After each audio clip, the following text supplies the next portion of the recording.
नमस्कार, सत श्री अकाल, आदाब। दूरदर्शन के बेहतरीन कार्यक्रम युव तरंग में आज फिर आप सभी का स्वागत है, इस्तकबाल है, अभिनंदन है। मेरा एक सवाल है आपसे, अगर आपके घर में कोई ज़बरदस्ती घुस जाए तो आप क्या करेंगे? अटपटा लगा? पहले शायद आप कोशिश करेंगे कि उसको प्यार से बोलें, प्लीज़ बाहर चले जाइए। अगर वो अनवांटेड गेस्ट फिर भी नहीं जाता है तो आप क्या करेंगे? थोड़ा और एग्रेसिव होंगे और कोशिश करेंगे कि उसको चिल्ला करके बाहर निकालें। फिर भी अगर वो घुसपैठ करता है तो आप और क्या करेंगे? शायद उसे और ज़्यादा ताकत से खदेड़ेंगे। ऐसा ही कुछ हमारे साथ हुआ था 1999 में, जब हम कारगिल में कहीं ना कहीं हमारे दुश्मन हमारे सरजमी पे आए। हमने उन्हें प्यार से बोला, नहीं माने, थोड़ा और गुस्सा दिखाया, नहीं माने, और फिर अंततः हुआ क्या? कारगिल विजय दिवस, क्योंकि हमने फतेह पाई, हम अपनी ज़मीन पे कायम रहे और हमने दुश्मनों को खदेड़ा। जी हाँ, हम बात कर रहे हैं कारगिल विजय दिवस पे और आज इसी विषय में हमारे साथ जुड़े हुए हैं कर्नल राजेश। बहुत बहुत स्वागत है आपका। एक बार जोरदार तालियां हो जाए कर्नल साहब के लिए।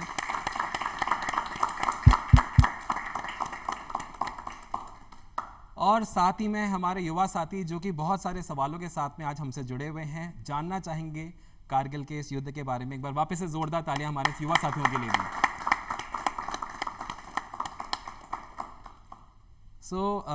आप कर्नल राजेश, आप इंडियन आर्मी से रिटायर्ड हैं और उस समय आप कारगिल में ही थे जब ये युद्ध विराम हो चुका था। 1999 की बात है। आप वहाँ 2003 तक स्टेशन थे और आपने बताया कि 2001-2 तक भी शायद मेरे ख्याल से गोलीबारी चली। तो मैं थोड़ा सा उसमें बाद में आने से पहले मैं ये जानना चाहूँगा कि किसी भी चीज़ की शुरुआत शायद उस समय से नहीं होती, उसके पीछे ही कोई हिस्ट्री होती है। तो वो थोड़ा सा अगर उसकी हिस्ट्री के बारे में बताएं। कारगिल शायद हुआ तो 99 में, लेकिन क्या इसकी कोई हिस्ट्री है? कारगिल का जेनेसिस अगर हम जिसको कहें तो ये 1984 में इंडिया ने ऑपरेशन मेघदूत के तहत सियाचिन ग्लेशियर के ऊपर डिप्लॉयमेंट किया था। जी, सियाचिन ग्लेशियर बहुत इंपॉर्टेंट था इंडिया के लिए, क्योंकि ये चाइना और पाकिस्तान के नेक्सस को रोकने के लिए इसके बीच में स्ट्रेटजिकली बहुत इंपॉर्टेंट जगह थी। जी, और ये दुनिया का सबसे हाईएस्ट वॉरफील्ड या वॉर जोन माना जाता है जहाँ पर इंडिया के ट्रुप्स डिप्लॉय हुए। जी, 84 के बाद लगातार पाकिस्तान के अंदर एक इंटरनल प्लानिंग चली कि कैसे भी करके हम वापस इंडिया को इस सियाचिन ग्लेशियर से वापस नीचे लाया जाए। जी, 1989 में आपने देखा होगा कि कश्मीर के अंदर ये टेररिज्म शुरू हुआ। वो कम्प्लीटली पाकिस्तान अबेटेड था और पाकिस्तान से ही लोग वहाँ पे आकर पूरे एक माहौल को ख़राब किया गया। जी, उसमें भी जब उनको इतनी सफलता नहीं मिली तो तकरीबन आप देखो 1999 के फरवरी में, और उससे पहले एक न्यूक्लियर 1998 में दोनों कंट्री न्यूक्लियर देश बन चुके थे। जी, तो 99 की फरवरी में जब लाहौर में समझौता हुआ और पाकिस्तान के राष्ट्रपति और पाकिस्तान के प्रधानमंत्री नवाज शरीफ और इंडिया के प्रधानमंत्री उस समय अटल बिहारी वाजपेयी थे, उन्होंने एक पीस डिक्लेरेशन साइन किया कि हम पीसफुली को एग्जिस्ट करेंगे। जी, तो एक हिंदुस्तान में एक माहौल दिया गया कि उनका कोई हमारे प्रति गलत इरादा नहीं है, लेकिन अंदरूनी एक बहुत लंबी साजिश उनकी इंटेलिजेंस आईएसआई और आर्मी के चीफ के तहत चल रही थी लगातार। उस समय उनके आर्मी के चीफ थे जनरल मुशर्रफ, जिनका क्लियर एम था कि हिंदुस्तान के टुकड़े टुकड़े करके हम इनको बर्बाद करेंगे। तो आप देखिए, जब उन्होंने कारगिल के सेक्टर को क्यों चुना, कारगिल के सेक्टर 3 पोर्शंस में हम देख सकते हैं। पहला सेक्टर है दराज और मश्को वैली, जी, जो कि आप अगर ऊपर से देखते हो तो साउथ मोस्ट पोर्शन माना जाता है, और उसके बाद जोजिला पास, और जोजिला पास के बाद बाकी कश्मीर वैली शुरू हो जाती है। जी, सेंट्रल पोर्शन को कारगिल पर से, जहाँ पे कारगिल का टाउन है, और वहाँ पे पाकिस्तान और इंडिया बिल्कुल आमने सामने डिप्लॉयमेंट जहाँ पे इनका हो रखा है। जी, और इसके फर्दर नॉर्थ अब बटालिक सेक्टर माना जाता है, जो कि बहुत ही क्रिटिकल और क्रूशियल है, क्योंकि अगर आप बटालिक सेक्टर को कट ऑफ कर देते हो तो आप सियाचिन के अंदर इंडिया को नीचे आने के लिए मजबूर कर सकते हो, क्योंकि आपके साथ लेक का कम्युनिकेशन खत्म हो जाता खत्म हो जाएगा। जी, सियाचिन का पूरा मेंटेनेंस और जो लॉजिस्टिक सपोर्ट था वो लेक के थ्रू हो रहा था। सेकंड पार्ट, इस इलाके की एक पिक्युलरिटी है कि जोजिला पास आपका अक्टूबर नवंबर में बर्फ़ के साथ बंद हो जाता है और अगले साल मई जून में ही खुलता है। तो आप देखिए 4 महीने की वर्किंग सीजन मानी जाती है, चाहे आर्मी के लिए वहाँ पर हो, उनको सपोर्ट करने के लिए, लॉजिस्टिक बिल्ड करने के लिए, या फिर वहाँ के सिविलियंस हैं, सब के लिए ये वर्किंग सीजन बहुत क्रूशियल और क्रिटिकल है। जी, जब इन्होंने इस इलाके का सिलेक्शन किया तो उन्होंने एक परंपरा थी वहाँ पे, उस पर्टिकुलर टाइम पे हमारे ट्रुप्स बहुत 121 ब्रिगेड या जिसको बोलते हैं इंडिपेंडेंट ब्रिगेड वहाँ पे डिप्लॉयड रहती थी, और वो पूरे सेक्टर का, जिसका ऑलमोस्ट 150 किलोमीटर से ज़्यादा स्प्रेड था, जिसकी हाइट तकरीबन 6000 फीट से लेके 22000 फीट तक का पोस्ट भी वहाँ पे थी, उसको कवर करते थे। फिजिकली ये पॉसिबल हो ही नहीं सकता कि आप हर एक चप्पे पे बैठ जाएं और उसकी निगरानी कर सकें। ये बात पाकिस्तान को भी पता थी, ये बात हमें भी पता थी, बट एक जिसको बोलते हैं अंडरस्टैंडिंग थी कि भाई आप विंटर्स में विड्रॉ करिए और समर्स में आके अपनी अपनी पोस्ट के ऊपर बैठ जाइए। हमारे और पाकिस्तान के बीच में लाइन ऑफ एक्चुअल कंट्रोल का जो इलाका जिसको बोलते हैं, जो जहाँ बैठा वो उसके कंट्रोल का इलाका उसका इलाका माना जाता था। ये इंटरनेशनल बाउंड्री नहीं है, डिफाइंड इंटरनेशनल बाउंड्री नहीं है कि भाई ये अंतर्राष्ट्रीय सीमा है, इसके उस तरफ आप, इस तरफ मैं। माउंटेन्स में ऐसा पॉसिबल था नहीं, तो ये थी भी नहीं हमारे पास। अब 98 तक ये परंपरा चलती रही। हमने भी विंटर्स जैसे 99 की विंटर आई तो हमारे ट्रूप्स भी पीछे आ गए और कारगिल पर से सेक्टर के अंदर रियर में आके और फिर वहाँ से इंडिविजुअल पेट्रोलिंग करते थे। उस पेट्रोलिंग की एक लिमिटेशन होती है पहाड़ियों के अंदर जी, क्योंकि जब भी आप कोई ग्राउंड कवर करते हैं तो वहाँ पे ट्रूप्स पहुँचना इतना आसान नहीं है। सर्वेलेंस इक्विपमेंट आपके उतने काम नहीं करते माउंटेन्स के अंदर जितने नॉर्मल एरिया के अंदर काम करते हैं। बिल्कुल। तो जब सेकेंड टाइम जब मई जून में वापस डिप्लॉयमेंट शुरू हुआ और जब हमने वापस से रास्ते खुले और जब देखा तो जो क्रूशियल पॉइंट थे हमारे, चाहे बटालिक में थे, चाहे टोलोलिंग हाइट थी द्रास सेक्टर के अंदर, चाहे टाइगर हिल था, या पर से कारगिल के अंदर जिसको 13620 के उस तरफ का जो पोर्शन है जहाँ पे बिल्कुल आमने सामने पाकिस्तान है, वो सारे के सारे पाकिस्तानी ट्रूप्स बोलिए या पाकिस्तानी मुजाहिदीन बोलिए, उन्होंने आके उस जगह को ऑक्यूपाई कर ली और इंडिया को इस चीज़ की भनक भी नहीं पता लगी, क्योंकि हमने सोचा भी नहीं था इनको यहाँ आना चाहिए जी। पहली बार मई के अंदर आई थिंक 2 या 6 मई को हमारी एक पेट्रोल जिसको बटालिक सेक्टर के अंदर एक शेफर्ड ने, जिसको बोलते हैं वो, वहाँ से शेफर्ड जब आ रहा था उसने पेट्रोल को बताया कि साहब सामने की जो पहाड़ी है इसके ऊपर लोग बैठे हुए कुछ जी। तो उनके दिमाग में भी नहीं आया कि लोग बैठे, क्यों बैठेंगे यहाँ पे, जब हमारी अंडरस्टैंडिंग है वो चाहते हैं पीछे, हम भी पीछे आते हैं, समर के अंदर आमने सामने होकर पेट्रोलिंग करते हैं जी। तो सौरभ कालिया जो उसमें 4 जाट रेजिमेंट वहाँ पे होती थी, उसका एक ऑफिसर और 5 जवान वहाँ से उनको चेक करने के लिए भेजे गए और वो पहली पेट्रोल उन्होंने पकड़ के, और बाद में आपको पता है कि उनको बुरी तरह से म्यूटिलेट करके वापस इंडिया को हैंड ओवर किया गया था। ये कॉन्फ्लिक्ट का ट्रिगर पॉइंट था।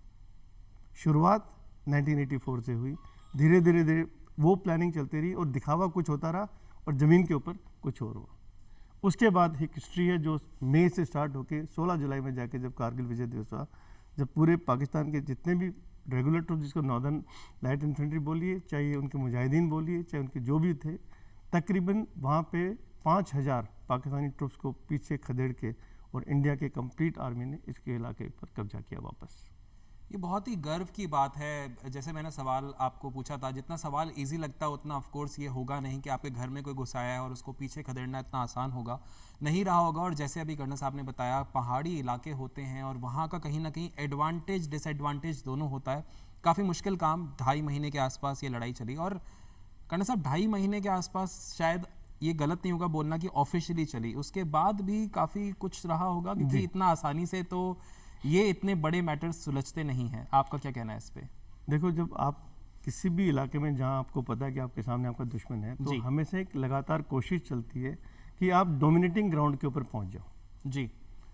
माउंटेन्स के अंदर डोमिनेटिंग ग्राउंड बहुत इंपॉर्टेंट होता है जी, कि जो सब कुछ देख सके, और जो आदमी उस पर बैठ गया वेपन लेके, अगर उसको खदेड़ना है तो आपको 6 गुना आदमी चाहिए उसको वहां से हटाने के लिए, क्योंकि वो बेसिक अंडरस्टैंडिंग 9:1, जैसे नॉर्मल लड़ाई में हम डिफेंस और अटैक के बीच में 3:1 का रेशो मानते हैं जी। यानी अगर कहीं पे 100 आदमी दुश्मन के हैं तो हम 300 आदमी से हमला करेंगे तो उनको वहां से हटाया जा सकता है। कैजुअलिटी होंगी वो एक अलग बात है जी, लेकिन पहाड़ियों में इसको 9:1 की रेशो मानी जाती है, स्पेशली हाइल्टीट्यूड जैसे इलाके में। यानी अगर वो 5000 आदमी थे तो हमें कम से कम भी 50 से 60,000 आदमियों का फिजिकल इन्वॉल्वमेंट होना पड़ा उनको वहाँ से डिस्क्लोज करने के लिए जी। और डोमिनेटिंग हाइट ग्राउंड के लालच में आदमी ऊपर नीचे होता रहता है, जिसको मौका मिलता है वही जाके बैठ जाएगा, क्योंकि ये लाइन ऑफ एक्चुअल कंट्रोल है, जो बैठ गया उसी की ज़मीन है। तो ये एक बहुत ज़रूरी और आम बात, मतलब एक ऐसी बात है जो हमें समझनी चाहिए कि एक सेंसिटिव टॉपिक है, जहाँ बैठ गया उसका वो हो जाता है। इस बात को मद्देनज़र रखते हुए एक थोड़ा सा थोड़ा नहीं बहुत बड़ा धोखेबाजी थी ये, हुई उसके साथ हमारी इंडियन आर्मी के साथ में, जब इनिशियली वो पेट्रोलिंग करने गए, क्या हुआ हमें सब पता है वो हिस्ट्री। बट एक गर्व की बात है कि हम लोगों ने उस लड़ाई को जीता और उसके बाद से आज तक की बात है, हम गर्व से कह सकते हैं कि हिम्मत ही नहीं हमारे दोस्त की या हमारे दुश्मन की कि हमारी तरफ आंख उठा के देख सके। एक बार जोरदार तालियां हो जाए हमारी इंडियन आर्मी के लिए।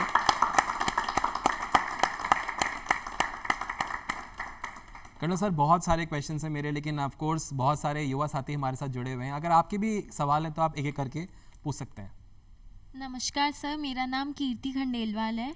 मुझे आपसे ये पूछना था कि जब वॉर के टाइम पर जो भी सोल्जर्स जो इंजर्ड हो जाते हैं तो आप उसी टाइम उन्हें कैसे रेस्क्यू कराते हैं, अगर पॉसिबल होता है कि हाँ इसका सर्वाइवल पॉसिबल है। ओके, इंडियन आर्मी के अंदर एक जब भी लड़ाई होती है तो एक कंप्लीट प्लानिंग के साथ लड़ाई की जाती है। उसके लिए हर एक जगह अलग अलग रिसोर्सेज होते हैं, और जो इंजर्ड लोगों को हम कभी भी, इंडियन आर्मी का ट्रेडिशन है कि आज तक कोई भी इंजर्ड आदमी को पीछे नहीं छोड़ा गया, चाहे हमें कितनी भी उसके लिए कुर्बानी देनी पड़े। हम अपने साथी को कभी भी दुश्मन के सामने छोड़ के वापस पीछे नहीं हटते हैं। वो करना अपने आप में मरने से भी बुरा माना जाता है। जी। दूसरी बात, हर एक जगह 4 या 6 आदमी स्ट्रेचर पार्टी के इयरमार्क्ड होते हैं हर ग्रुप में, जो इंजर्ड आदमी को पीछे की तरफ इवैक्यूएट करते हैं। जब पीछे इवैक्यूएट करते हैं तो उसके बाद में एडिशनल रिसोर्सेज, एम्बुलेंसेज और बाकी जो मेडिकल रिसोर्सेज है वो उनको उपलब्ध होने के बाद, उनको हैंड ओवर करने के बाद ये आदमी वापस अपनी मेन फाइट के अंदर शामिल हो जाते हैं। तो ये बेसिक इवैक्यूएशन का जो प्रोसीजर है लेड आउट है, ट्रेंड है, पीस टाइम इसकी पूरी रिहर्सल की जाती हैं, और इसके अंदर जो लड़ते हैं वही इन्वॉल्व नहीं है, पीछे से बहुत से सपोर्टिंग लोग हैं, जैसे आर्मी मेडिकल कोर के लोग हैं, जैसे एम्बुलेंसेज हैं, डॉक्टर्स हैं, वो सारे के सारे थोड़ा थोड़ा आपके पीछे चलते हैं। वो गैप इसलिए रखना पड़ता है कि लड़ाई में उनका हिस्सा सपोर्ट का है, ना कि लड़ाई करने का। तो उनको बचाए रखा जाना चाहता है ताकि वो अपने इंजर्ड लोगों को करने के काम आ सके। फिर उनको अगर कोई ज़्यादा सीरियस इंजरी तो उनको हेलीकॉप्टर से इवैक्यूएट करके भी पीछे बेस हॉस्पिटल या आगे पहुंचाया जाता है। वहाँ से फिट होके बहुत से लोगों के अंदर इतना जज्बा होता है कि वो फिट होने के साथ से ही अगले दिन डिमांड करते हैं कि हमें वापस हमारे यूनिट में जाना है। ये ट्रेडिशन है इंडियन आर्मी का। तो एक पूरा मैकेनिज्म आप कह सकते हैं है बना हुआ है कि क्योंकि सपोर्ट सिस्टम भी है, और हो ना, क्योंकि इंडियन आर्मी अपने आप में एक ऐसा इंस्टीट्यूशन माना जाता है, एक ऐसी ऑर्गेनाइजेशन मानी जाती है जो सबसे ज़्यादा स्ट्रक्चर्ड है, तो कहीं ना कहीं एक वेल बैलेंस्ड स्ट्रक्चर के साथ में ही वो आगे बढ़ती है। और कोई युवा साथी हमारे सवाल पूछना चाहें तो। सर, मेरा नाम प्राची शर्मा है और मैं आपसे पूछना चाहती हूँ कि अभी जैसे कारगिल पे बहुत सारी मूवीज़ बनी हैं, अभी रिसेंटली शेरशाह मूवी, तो सर जो रियल में होता है क्या वही रील में दिखाया जाता है हमें या नहीं? It's interesting thing, but bottom line कि किसी भी फिल्म का, मूवी का basic main aim is commercial, और लड़ाई का main aim is not commercial. So it is very difficult to bring कैसे रियल और रियल एक साथ होके, रियल और रियल एक जैसे हो नहीं सकते। डिपिक्शन हो सकता है जी, बहुत सी चीज़ों को आप बढ़ा चढ़ा के बताते हो, क्योंकि वो आपको लोगों के सामने सेल करना है। And Indian army doesn't believe in selling itself, so we have a different system. We do not really say दस अच्छी पिक्चर बनी, जैसे मैंने ललकार का आपको एग्जांपल देता हूँ, 1962 की वॉर मूवी थी जिसके अंदर क्लोज टू रियलिटी थी। पर आज के लोग जितनी पिक्चरें बन रही हैं वो सब they are more commercial, more showmanship, hero की टीआरपी बढ़ानी है, उसका पॉपुलरिटी बढ़ानी है। रियल हीरोज ने काम वही किया है, लेकिन उनका करने का तरीका अलग था, क्योंकि वहाँ एक टीम वर्क काम करता है। जी, पिक्चर में एक हीरो को इमर्ज करना पड़ता है। हमारे यहाँ पे हीरो उनके एक्शन से बनते हैं, यहाँ पहले से हीरो बनाया जाता है और फिर पूरी कहानी को हीरो के चारों तरफ दौड़ाया जाता है। हमारे यहाँ पे पूरी टीम काम करती है। इंडियन आर्मी टीम वर्क में बेसिक विश्वास रखती है, तो दोनों में फ़र्क तो होगा। बहुत बढ़िया। और कोई युवा साथी अपने सवाल पूछना चाहें? नमस्कार सर, मेरा नाम ईशा खान है। मेरा सवाल आपसे ये है कि जो हमारी आर्मी थी ड्यूरिंग द वॉर, उन्हें मोटिवेशन कहाँ से मिलती थी और उनके लिए सबसे ज़्यादा मोटिवेशनल फैक्टर क्या था? ओके, इंडियन आर्मी में 3 चीज़ें बहुत गहरी से और सीरियस तौर से ली जाती हैं जी। नाम, नमक और निशान। नाम किसका? परिवार का नाम, यूनिट का नाम और खुद का नाम। जी। दूसरा नमक, नमक यानी जो आपको खिला रहा है, पिला रहा है, आपका ध्यान रख रहा है, आपको, इन चीज़ों को बोलते हैं नमक। उस नमक का हक अदा करना। जी। और नमक हक अदा करना एक बहुत बड़ी बात मानी जाती है। और तीसरा है निशान। निशान यानी देश के लिए झंडा निशान है, आर्मी के लिए वेपन उसको कलर्स माना जाता है, आर्टिलरी के लिए गन्स को कलर्स माना जाता है। जी यानी हम अपने कलर्स को कभी भी झुकने नहीं देंगे। मैं अपने कलर्स को छोड़ के कहीं जाऊंगा नहीं, मराऊंगा यहीं, लेकिन मैं अंत तक इस कलर्स का इस्तेमाल करते हुए दुश्मन को फतेह करूंगा। तो वो मोटिवेशन फैक्टर 3 चीज़ों से हमेशा वो ट्रेनिंग से लेके अंत तक लड़ाई तक चलती है। दूसरी बात, जो ऑफिसर्स हैं इंडियन आर्मी के, वो एक रियल में एग्जाम्पलरी ऑफिसर्स माने जाते हैं, क्योंकि वो हमेशा लड़ाई के फोर फ्रंट पे रहते हैं, up to the rank of colonel.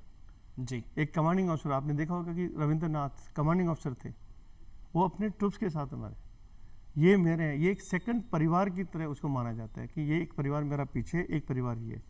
तो जब परिवार पे हमला होता है तो आप परिवार के सारे सदस्य लड़ते हैं। वो एक जी। मोटिवेशन का सबसे बड़ा फैक्टर है कि आप परिवार की तरह, आपको एक लाइफ जीने की आदत पड़ जाती है, और वो एक मोटिवेशन के लिए हम इस्तेमाल करते हैं। बहुत ही अच्छी बात हमारे सामने आई कि एक परिवार की तरह रहा भी जाता है और परिवार का ही समझा भी जाता है। और बहुत इससे हमें भी सीख लेनी चाहिए कि जो देश प्रेम है वो सिर्फ कहीं ना कहीं, अगर मैं ये बात कह रहा हूँ तो आप इसको, हो सकता है आपको लगे कि ये कहीं गलत है, लेकिन एक होता है कि हम सिर्फ ये शायद सोचते हो शायद कि आर्मी की रिस्पॉन्सिबिलिटी है देश को प्रोटेक्ट करना है, देश के लिए वो जज्बा रखना है, लेकिन हम सब में भी होनी चाहिए। हमें भी अपनी अकाउंटेबिलिटी और रिस्पॉन्सिबिलिटी को निभाना चाहिए। दुश्मन शायद हमारी सीमा के पार हो, बट हमें अपने घर के अंदर भी अपने आप को उसी तरह से सेफगार्ड करना चाहिए। और कोई युवा साथी अगर कोई सवाल पूछना चाहे। नमस्कार सर, मेरा नाम लक्षित है। मेरा सवाल सर आपसे ये है कि कारगिल युद्ध के दौरान हमारे कितने सेना जवान घायल हुए थे या फिर उनकी हत्या हुई थी? ओके, बहुत सारे। युद्ध में कोई भी आदमी की हत्या नहीं होती है, युद्ध में आदमी शहीद होता है। तो पहला पॉइंट मेरा ये है। जो ऑफिशियल फिगर्स हैं गवर्नमेंट ऑफ इंडिया के, या जिसको ज़्यादातर जगह आपको पाए जाएंगे, वो मिलेंगे 543 सोल्जर्स शहीद माने गए थे और तकरीबन 1500 के करीब सोल्जर्स घायल हुए थे। ये एक ऑफिशियल फिगर है, और मैं इस पर बिलीव करना चाहूँगा क्योंकि इन सोल्जर्स को बेनिफिट जो देती है गवर्नमेंट, वो इन फिगर्स के बेसिस पे देती है।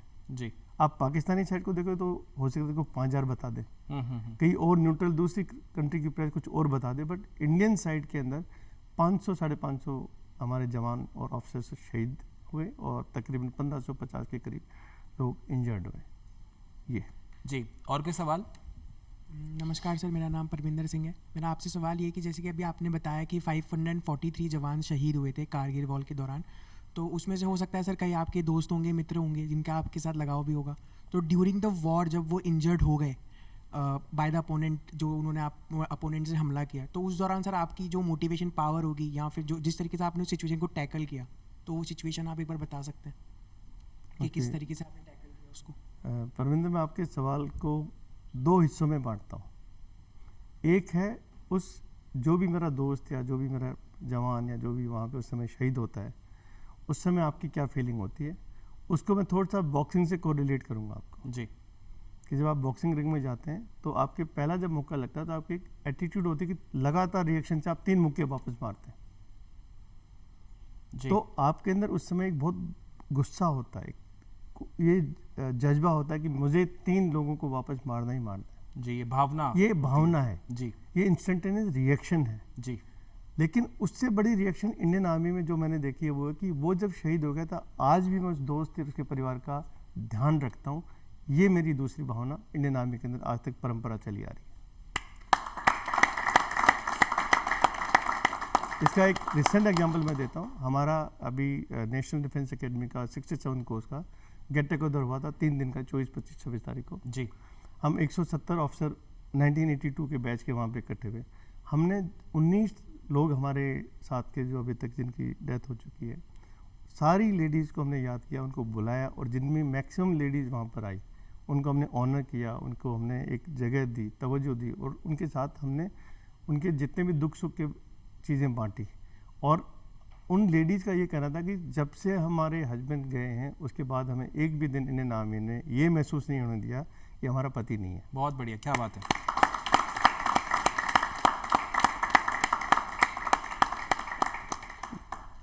ये बहुत ही अपने आप में एक अच्छी बात है, और इसी तरह इसीलिए हमें कहीं ना कहीं प्रेरित करती है कि हम इंडियन आर्मी को ज्वाइन करें, क्योंकि आप देख सकते हैं किस तरह से एक परिवार की जो सोच है उसके साथ में चला जाता है इसमें, और काफ़ी काबिल तारीफ़ ये चीज़ है जिसको हमें अपनी डेली रूटीन में भी ज़रूर इस चीज़ को आजमाना चाहिए और जीना चाहिए। और कोई सवाल अपने हमारी युवा साथी करना चाहें?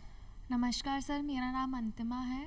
सर मेरा आपसे ये सवाल है कि जब भी ट्रूप को ले जाया जाता है कोई भी वॉर के लिए, तो आप उन्हें कैसे मोटिवेट करते हैं? एंड कोई अपनी घबरा रहा हो जाने से, कोई पहली बार वॉर के लिए जा रहा हो, तो आप उसको उस सिचुएशन में कैसे हैंडल करते हो, उसको कैसे मोटिवेट करते हैं उसको? ओके, एक तो मैंने आपको थोड़ी देर पहले बताया जैसे बेटा कि नाम नमक निशान। जी। सेकंड चीज़ है उसके ट्रुप के आगे मैं चलता हूँ। मैं मतलब वेन से मैं मीन्स आई एम रिप्रेजेंटिंग जो यंग ऑफिसर है, कैप्टन है, मेजर है, उनके आगे चलता है। यानी जो सामने से जो भी गोली आती है, जो आती है, वो पहले मुझे लगेगी, बाद में आपको लगेगी। तीसरा पॉइंट, उनके दिमाग में कॉन्स्टेंट चीज़ दिमाग में रहती है कि मैं हूँ ना हूँ, मेरे परिवार को देखने वाला कोई न कोई है। ये बहुत अच्छी बात है। ये चीज़ उसके दिमाग में रहती है, तभी वो आगे जा सकता है। जी। और चौथा और आखिरी चीज़ है, there is simple, there is no to question why, it is do and die. You can not look back, it's only front. पीछे जाने के रास्ते बंद किए जाते हैं। एक गेट लग जाता है, वो गेट फिजिकल बैरियर नहीं है जी। वो गेट दिमाग का है। पीछे तो मैं मुड़ नहीं सकता, आगे क्या होता है वो आपकी कार्रवाई पे डिपेंड करेगा, आपकी किस्मत पे डिपेंड करेगा, बहुत से फैक्टर्स पे डिपेंड करेगा। लेकिन पीछे मुड़ने का गेट लोग, there is no way that you can turn back and से मैं नहीं जाना चाहता।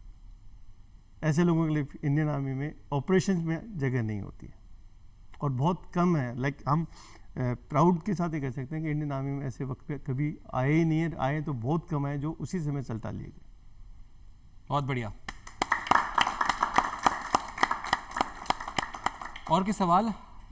नमस्कार सर, मेरा नाम यश माथुर है। मेरा ये आपसे ये सवाल है कि जैसे ही गवर्नमेंट के पास ज़्यादा पावर्स है एज़ कम्पेयर टू आर्मी, तो जब भी ऑपरेशंस होते हैं, जब भी वॉर चल रहा है, तो आपको कुछ ना कुछ ऐसे डिसीजन लेने पड़ते हैं जिसका आंसरेबिलिटी और अकाउंटेबिलिटी आपको गवर्नमेंट को देना पड़ेगा। तो क्या आप उनके बारे में सोचते हो, या फिर आप किस तरीके से आप उस समय डिसीजन लेते हो और किस तरीके से आगे की चीज़ें परफॉर्म करते हैं? किसी भी डेमोक्रेसी में गवर्नमेंट सुप्रीम होती है, बड़े डिसीजन, बड़े फैसले, बड़ी आउटलाइन गवर्नमेंट की होती है। लेकिन एक बार जब बड़ा फैसला आपको दे दिया गया, आपको एक टास्क दे दिया गया, उसके बाद क्या करना है, कैसे करना है, वो जिम्मेदारी इंडियन आर्मी अपने आप पे लेती है। वो पीछे नहीं देखती फिर बाद में कि इसके आदेश क्या है, उसके आदेश क्या है, वो अपने आप डिसाइड करती है। और उसकी आंसरेबिलिटी वॉर के बाद हो सकता देनी पड़े, लोग देते भी हैं, उसके अलग अलग परिणाम होते हैं, उनकी बातें अपने ना करें। लेकिन असलियत ये है, जो आदमी ज़मीन पे काम करता है, जो टास्क इम्प्लीमेंट करता है, उसके दिमाग में सिर्फ टास्क होता है, उसको ये चिंता नहीं होती कि मुझे किसको क्या जवाब देना है। वो जवाब उसको सामने देना पड़ता है और उसको जवाब ही दिमाग में घूमता है उसके। तो वो गवर्नमेंट के बारे में उस समय नहीं सोचता। एक बार आपको गवर्नमेंट से आदेश मिलने के बाद एग्जीक्यूशन, क्योंकि एग्जीक्यूशन का प्राइम रिस्पॉन्सिबिलिटी इंडियन आर्मी का है, तो वो अपने तरीके से उसको एग्जीक्यूट करती है। और कोई सवाल हमारे अगर युवा साथी पूछना चाहें? आई थिंक बहुत सारे सवाल हो चुके हैं वैसे भी, बट सर मेरा एक सवाल था। कारगिल युद्ध हुआ, कारगिल युद्ध ख़त्म हुआ, और कारगिल युद्ध ख़त्म होने के बाद भी जैसे आपने बताया कहीं ना कहीं फायरिंग वगैरह चल रही थी, तो एक होता है ना कि अब बस हो गया, क्या वो भी एक जज्बा, एक टाइम आ चुका था कि अब बस, क्योंकि ऑफिशियली बस हो चुका है, वहाँ से भी फायरिंग हो रही है, यहाँ से भी हमने कहीं ना कहीं रिप्लाई बैक किया होगा, तो क्या ऐसा समय आया था कि ट्रुप सोच रही थी अब बस बहुत हो गया, या वो गुस्सा था, एग्रेशन था, वो क्या था? पोस्ट कारगिल वहाँ पे कंप्लीट डिप्लॉयमेंट आमने सामने 12 महीने का कर दिया गया।